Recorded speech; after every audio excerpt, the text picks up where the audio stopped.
বন্ধুরা, আশা করি তোমরা সবাই খুব ভালো আছো। একগুচ্ছ গল্পের আসর আমার এই চ্যানেলে জানাই সকল শ্রোতা বন্ধুদের অভিনন্দন। নানা স্বাদের গল্প দিয়ে সাজাই আমাদের এই চ্যানেল, তাই গল্পের শেষ পর্যন্ত শোনার জন্য সকলের কাছে অনুরোধ রইল। গল্প পাঠ ও উপস্থাপনা ভালো লাগলে অবশ্যই সাবস্ক্রাইব করে চ্যানেলটির সাথে থেকো। লাইক ও কমেন্ট করতেও ভুলো না কিন্তু। আজ নিয়ে এসেছি সত্যজিৎ রায়ের গল্প অনুকূল।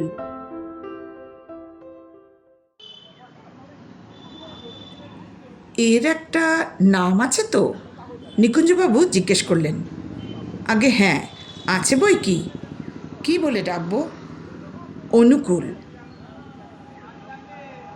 চৌরঙ্গিতে রোবট সাপ্লাই এজেন্সির দোকানটা খুলেছে মাস 6 হলো। নিকুঞ্জবাবুর অনেক দিনের শখ একটা যান্ত্রিক চাকর রাখেন। ইদানিং ব্যবসায় বেশ ভালো আয় হয়েছে, তাই শখটা মিটিয়ে নেওয়ার জন্য এসেছেন। নিকুঞ্জবাবু রোবটটার দিকে চাইলেন। এটা হচ্ছে যাকে বলে অ্যান্ড্রয়েড, অর্থাৎ যদিও যান্ত্রিক, তবুও চেহারার সঙ্গে সাধারণ মানুষের চেহারার কোনো তফাৎ নেই। দিব্যি সুশ্রী দেখতে, বয়স মনে হয় 22-23-এর বেশি নয়। কি ধরনের কাজ করবে এই রোবট? জিজ্ঞেস করলেন নিকুঞ্জবাবু।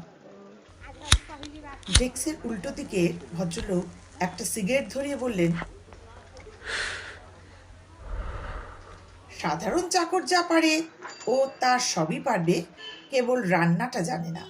তাছাড়া ঘর ঝাড়পোছ করা, বিছানা পাতা, কাপড় কাচা, চা দেওয়া, দরজা জানলা খোলা বা বন্ধ করা সবই পারবে।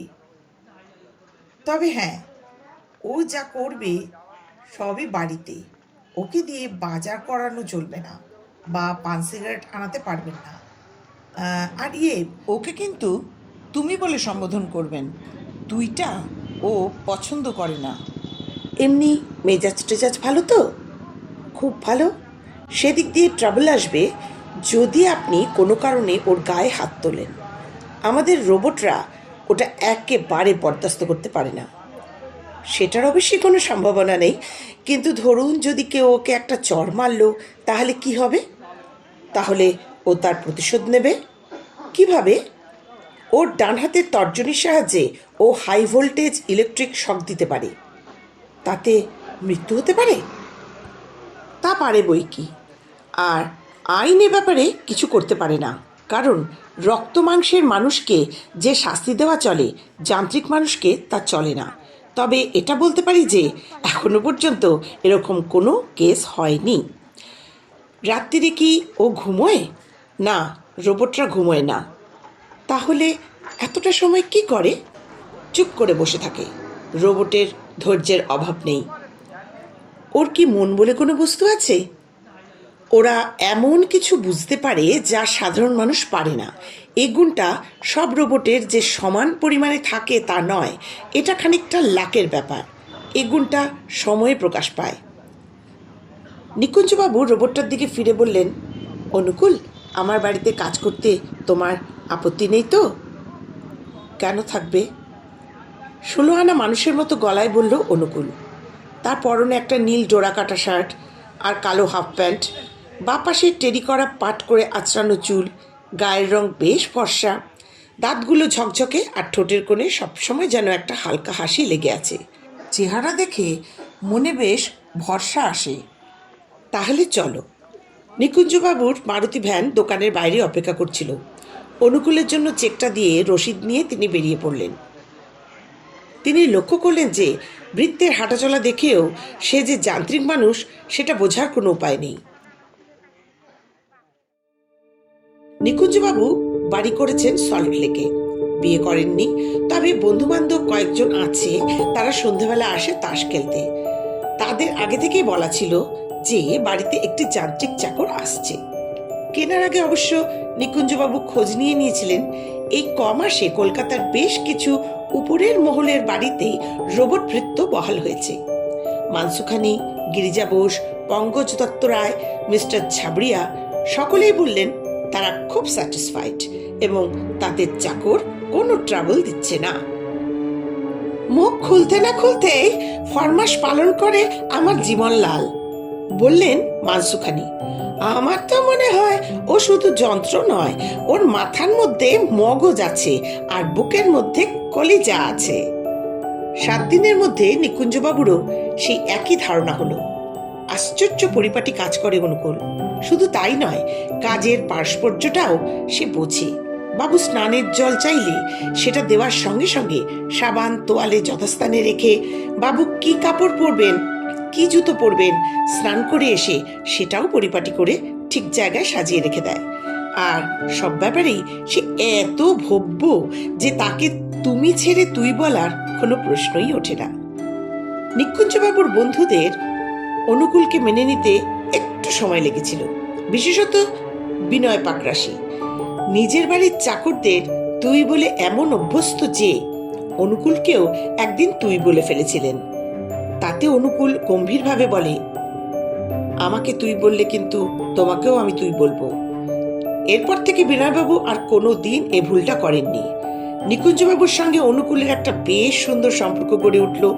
অনুকূল বেশিরভাগ কাজই হুকুম দেওয়ার আগেই করে ফেলে। এটা অবশ্যই নিকুঞ্জবাবুর বেশ আশ্চর্য বলে মনে হয়, কিন্তু রোবট সাপ্লাই এজেন্সির মিস্টার ভৌমিক বলেছিলেন যে তাদের কোনো কোনো রোবটের মস্তিষ্ক বলে একটা পদার্থ আছে, চিন্তা শক্তি আছে। অনুকূল নিশ্চয়ই সেই শ্রেণীর রোবটের মধ্যেই পড়ে গেছে। ঘুমানোর ব্যাপারটা সম্বন্ধে নিকুঞ্জবাবু ভৌমিকের কথা পুরোপুরি বিশ্বাস করতে পারেননি, যে এতটাই মানুষের মতো সে সারা রাত জেগে বসে থাকবে, এও কি সম্ভব? ব্যাপারটা যাচাই করতে তিনি একদিন মাঝরাত্রিরে চুপিসারে অনুকূলের ঘরে উকি দিতেই অনুকূল বলে উঠল, বাবু, আপনার কি কোনো দরকার আছে? নিকুঞ্জবাবু অপ্রস্তুত হয়ে না না বলে নিজের ঘরে ফিরে গেলেন। অনুকূলের সঙ্গে কাজের কথা ছাড়াও অন্য কথা বলে দেখেছেন নিকুঞ্জবাবু। তিনি দেখে আশ্চর্য হয়েছেন অনুকূলের জ্ঞানের পরিধিটা এত বিস্তীর্ণ। খেলাধুলা, বায়োস্কোপ, থিয়েটার, নাটক, নোভেল সবকিছু নিয়েই কথা বলতে পারে অনুকূল। আর সত্যি বলতে কি, অনুকূল এসব বিষয়ে যত জানে নিকুঞ্জবাবু তার অর্ধেকও জানেন না। বাহাদুরি বলতে হবে এই রোবট প্রস্তুতকারকদের। কত কি যে জ্ঞান পুড়তে হয়েছে ওই যন্ত্রের মধ্যে। কিন্তু সুসময়েরও শেষ আছে। অনুকূল আসার 1 বছরের মধ্যে নিকুঞ্জবাবু তার ব্যবসায় কতগুলি বেচাল চেলে তার আর্থিক অবস্থার বেশ কিছুটা অবনতি করে ফেললেন। অনুকূলের জন্য মাসে তার ভাড়া লাগে 2000 টাকা। সে টাকা এখনো তিনি নিয়মিত দিয়ে আসছেন, কিন্তু কতদিন পারবেন সেটাই হলো প্রশ্ন। এবার একটু বেশি হিসেব করে চলতে হবে নিকুঞ্জবাবুকে। রোবট এজেন্সির নিয়ম হচ্ছে যে 1 মাসের ভাড়া বাকি পড়লেই তারা রোবটকে ফেরত নিয়ে নেবে। কিন্তু হিসেবে গন্ডগোল করে দিল একটা ব্যাপার। ঠিক এই সময় নিকুঞ্জবাবুর সেজ কাকা এসে উপস্থিত হলেন। বললেন, চন্দননগরে একা একা ভালো লাগছে না, তাই ভাবলুম তোর সঙ্গে কটা দিন কাটিয়ে যাই। নিকুঞ্জবাবুর এই সেজ কাকা নাম নিবারণ বাড়ুজ্জে। মাঝে মাঝে ভাইপোর কাছে এসে কটা দিন থেকে যান। নিকুঞ্জবাবুর বাবা অনেকদিন আগেই মারা গেছেন। 3 কাকার মধ্যে একমাত্র ইনি অবশিষ্ট। খিটখিটে মেজাজের মানুষ, শোনা যায় ওকালতি করে অনেক পয়সা করেছেন, তবে বাইরের হালচালে তা বোঝার কোনো উপায় নেই। আসলে ভদ্রলোক বেজায় কঞ্জুস। কাকা এসেই যখন পড়েছেন তখন থাকবেন বই কি, বললেন নিকুঞ্জবাবু। কিন্তু একটা ব্যাপার গোড়াতেই আপনাকে জানিয়ে দেওয়া দরকার। আমার একটি যান্ত্রিক চাকর হয়েছে। আজকাল কলকাতায় কয়েকটা রোবট কোম্পানি হয়েছে, জানেন তো? তা তো জানি, বলেন নিবারণ বাড়ুজ্জে। কাগজে বিজ্ঞাপন দেখেছি বটে, কিন্তু চাকরের জাতটা কি শুনি?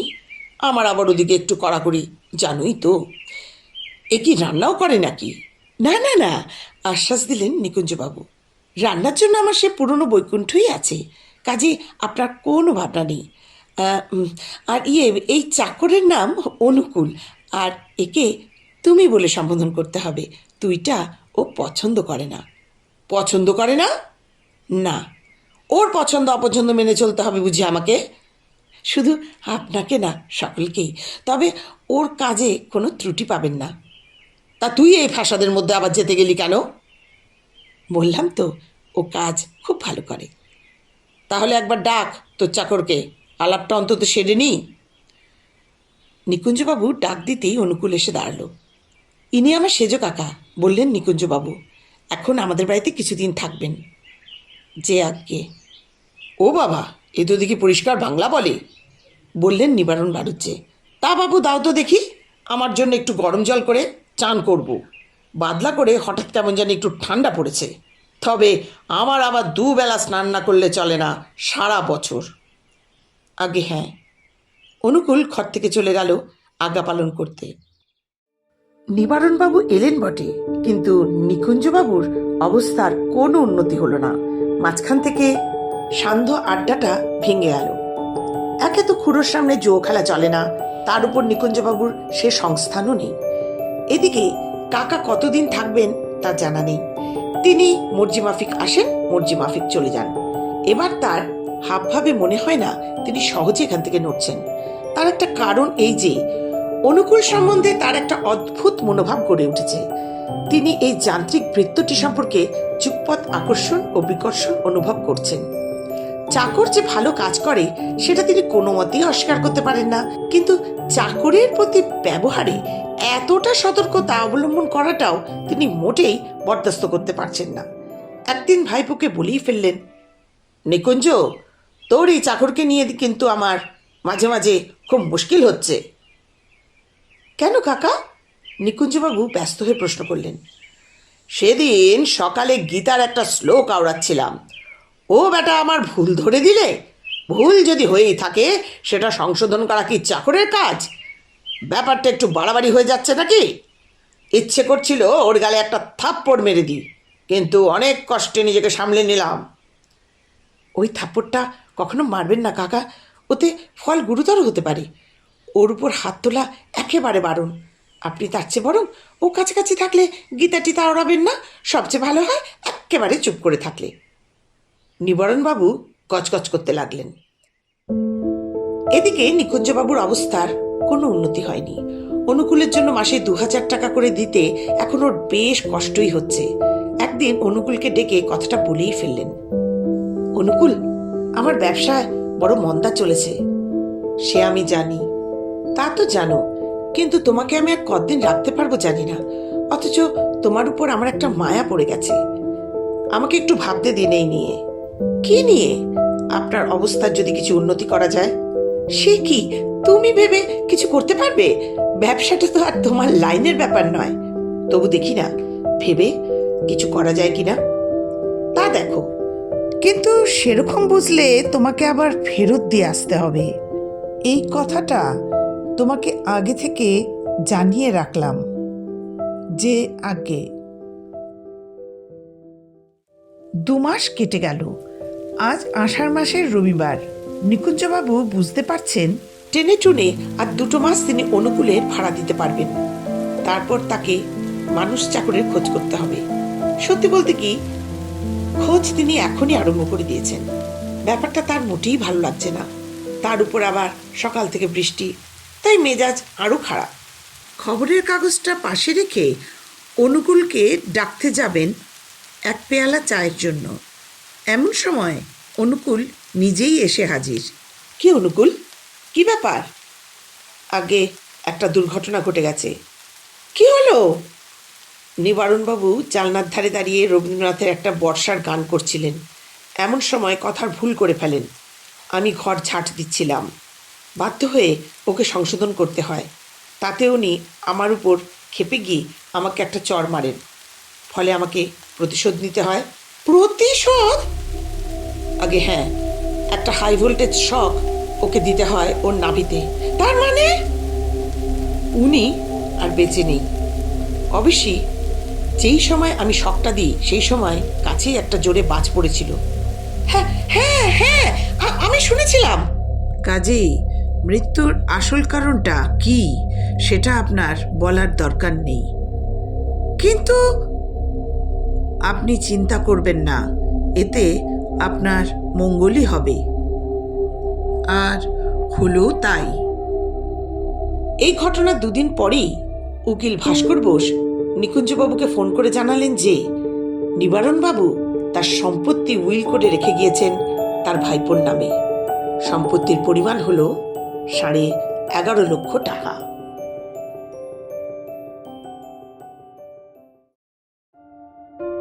আজকের গল্প এখানেই শেষ হলো। গল্প পাঠ যদি ভালো লাগে অবশ্যই লাইক করে দিও। গল্পটি ভালো লাগলে চ্যানেলটি সাবস্ক্রাইব করে বেল আইকনটি প্রেস করে দিতে ভুলো না। তাহলে আমার পরবর্তী গল্পের নোটিফিকেশন তোমাদের কাছে পৌঁছে যাবে সবার আগে। ঈশ্বরের কাছে সকলের সুস্থতা কামনা করে আজকের মতো বিদায় নিচ্ছি। সেই সঙ্গে খুব তাড়াতাড়ি ফিরে আসছি নতুন গল্প নিয়ে।